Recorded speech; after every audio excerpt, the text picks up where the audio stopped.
Hello and welcome back to another sort of Convallaria video. Today I want to talk a little bit about PvP and mostly how it works, if you can compete as a free-to-play player, and what rewards you can expect from this game mode. Now there is multiple things we need to consider, but before that don't forget to leave a like, subscribe, help me grow the channel if you enjoy Convallaria content, and also we've released our first version of the damage calculator. So if you put your combat power and the enemy combat power and you go into buffs, you can be checking how much damage you can get. This is gonna be useful when we calculate damage for new characters to see what's their ceiling and how much they could be doing with buffs. This is based on the Chinese damage formula. This is made by me and Arglams. If you have any questions or anything doesn't work, please let us know. We've been testing different cases scenarios, but of course there is things we need to wait until global because we're basing everything off a Chinese damage formula we found. So of course everything you found or anything you found is wrong, let us know. A lot of tools on the website. If you like that, you can check it on the link description down below. That said, let's go into the topic at hand, which is PvP. Let's start with if you can compete as a free-to-play player. So free-to-play players can compete, and you can get even like a pretty good ranking if you actually try hard and understand the mechanics behind how characters work and how they can counterattack each other. So there is a frame attached to PvP. This frame, you should be able to get it as a free-to-play player if you are high level enough, of course, right? If you are like a day one player and you do every day your dailies, so you can more or less compete with people who are higher level than you, but have stronger units. Now, you cannot compete against whales, okay? Let's start with that. If a whale has maxed out characters with maximum stars and all the weapons also maxed out, you are not competing against him because the damage difference is just too big. So whales will be on top, of course, but there is always casual whales and casual spenders like myself. I don't care about PvP. Even in Nike, which is my main game, I don't really care about PvP. So can you compete? Yes, against people of your level and spenders who are casuals and don't care about PvP itself. So that's the first question that I wanted to answer. The second question is PvP rewards, how important they are and how good they are. So this is on the side, as you can see, the track for PvP. This is like a battle pass, if you will, and you can get a lot of rewards. Now, the rewards for currency. Every day you get 5 gems by doing a battle. After you complete a specific number of tasks, you will also get rewards here, which if we talk only about currency, you can get 150, 50 on 30, 50 on 60, another 50 on 140. The rest, it's not currency. So you don't need to push further unless you need those materials. Now, I would recommend trying to push until 260 because this currency is really important to unlock character skills. I will talk about that in another video for character progression, but this is really, really important and I will try to actually push until there.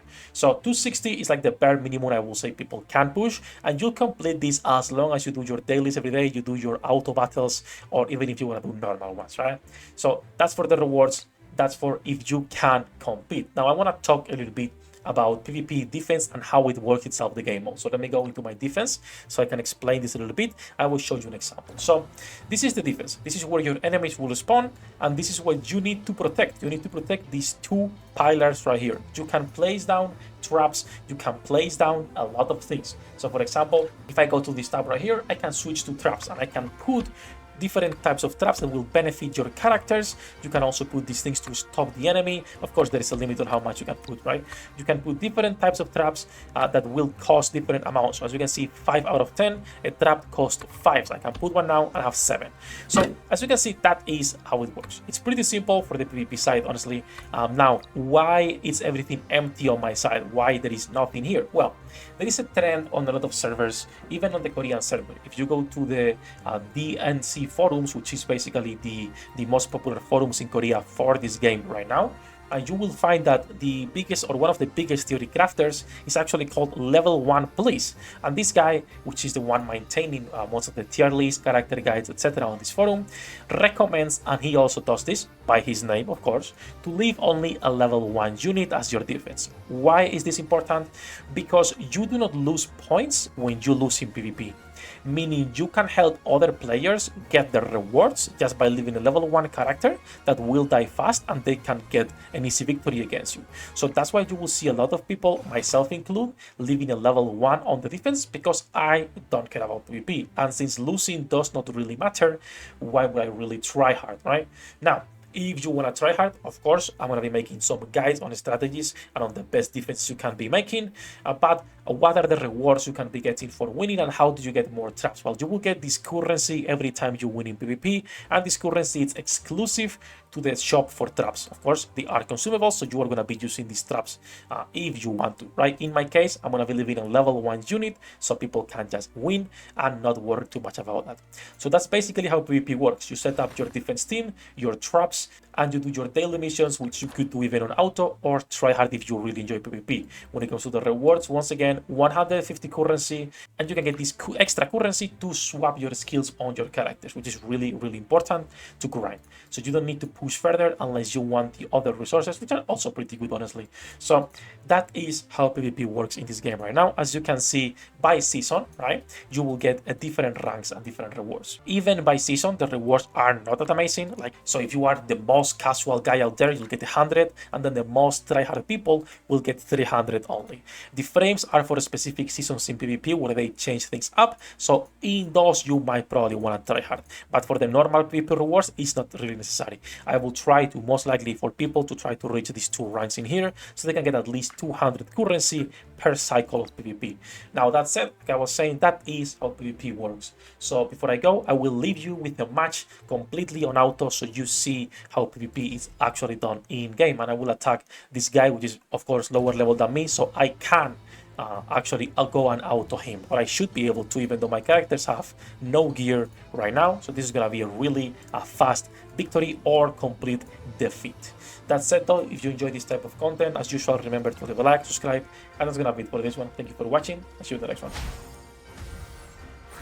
次は私の番。何でも言って。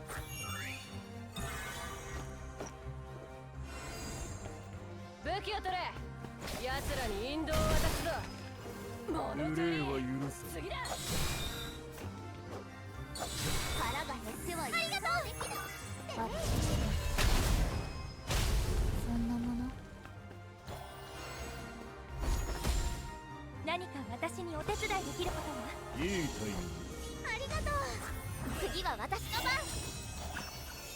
一つ借りを作ったな。何でも言って。食らえ。これでも食らえ。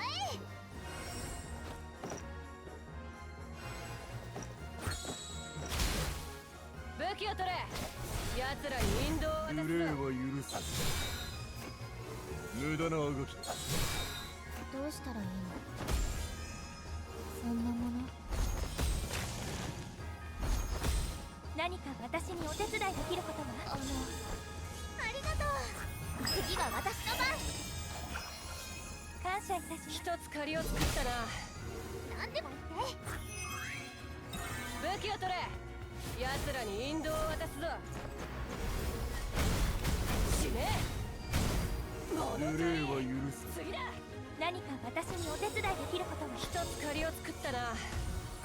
次は私の番。一つ借りを作ったな。来い。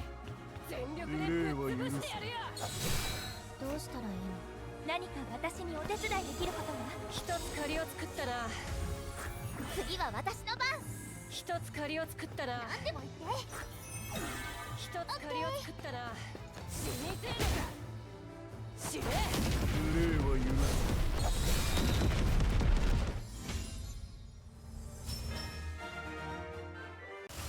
役立たずは楽園から追放するのみ。ブランとノワールのショータイムです。天地万物を切るとはこういうことだ。